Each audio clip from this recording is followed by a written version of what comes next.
重大發現嘅。今日要同大家介紹一個免費開源嘅 AI agent 啦，而家仲出埋 desktop 版啊，使用門檻降到極低嘅。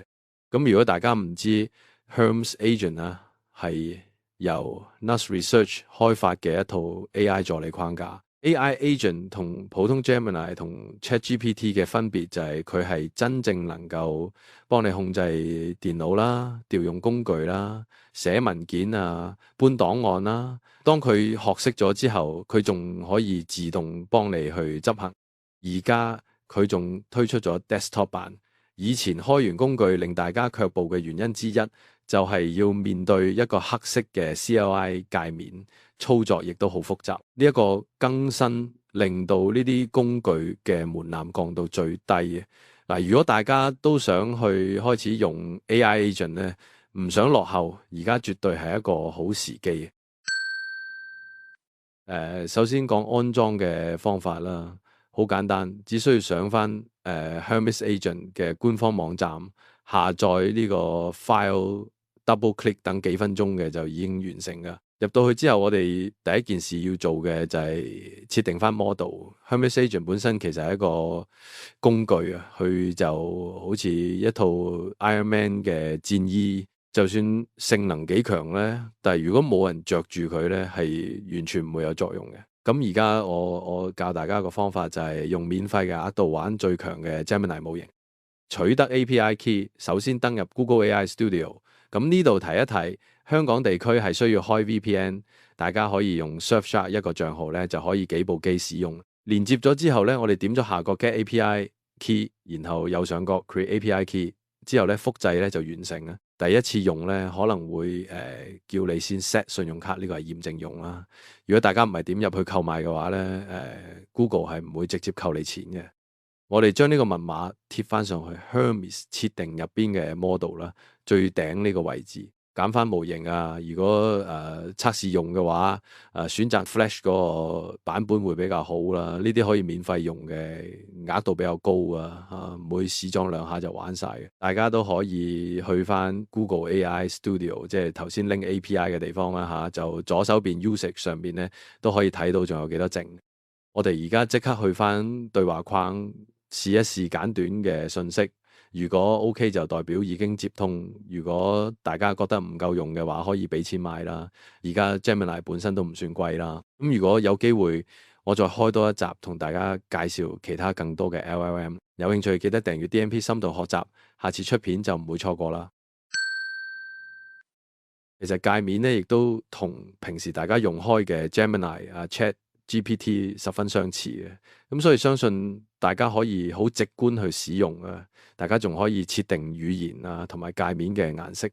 左下角咧可以設定唔同嘅 profile，意思即係你當開多幾個唔同嘅 agent 員工啦，可以一個係負責資料收集同埋整理，另外一個做內容創作啦，再加一個做你嘅私人秘書啦。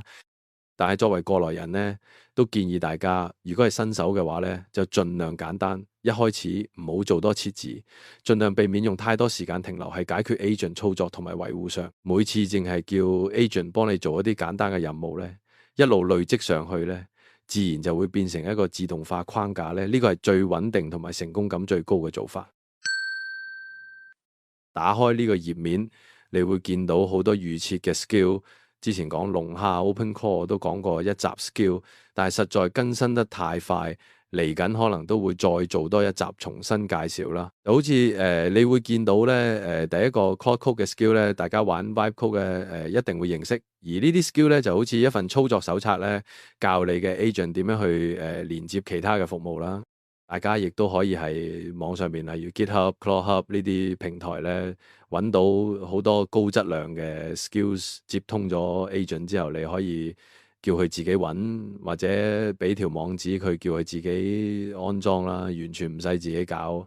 Toolset 咧就係啲工具啦，佢係已經寫好咗嘅功能啦，例如設定定時任務啊，做圖像分析等啊。打個比喻啊，AI agent 係廚師，skill 係食譜教廚師步驟點做，toolset 係焗爐攪拌機呢啲工具，令到廚師可以順利煮飯。我之前都介紹過好多用 AI agent 啊，連接 notebook LM 等等嘅影片啦。如果大家仲係手動逐個檔案拉過去，再自己慢慢同佢溝通研究咧，不如等你背景有個 agent 咧代替咗你去做繁複嘅工作啦。呢個就係 AI agent 可以幫你做到嘅其中一件事嘅例子。如果大家本身係已經有用到 Hermes Agent CLI 版本嘅要遷移，其實都好簡單嘅。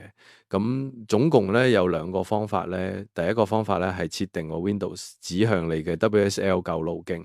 第二個做法咧就係將 agent 咧就逐步咧搬過去嘅。不過要留意 WSL 同 Windows 嘅路徑唔同咧，直接搬咧容易出錯咧，事後咧要慢慢執嘅。咁所以我自己嘅做法係即係 Windows 開全新嘅 agent 咧，專做 Windows 任務，其餘就保留係 WSL。始終多數 LLM 咧都係係 Linux 訓練咧，留翻係原生環境會最適合。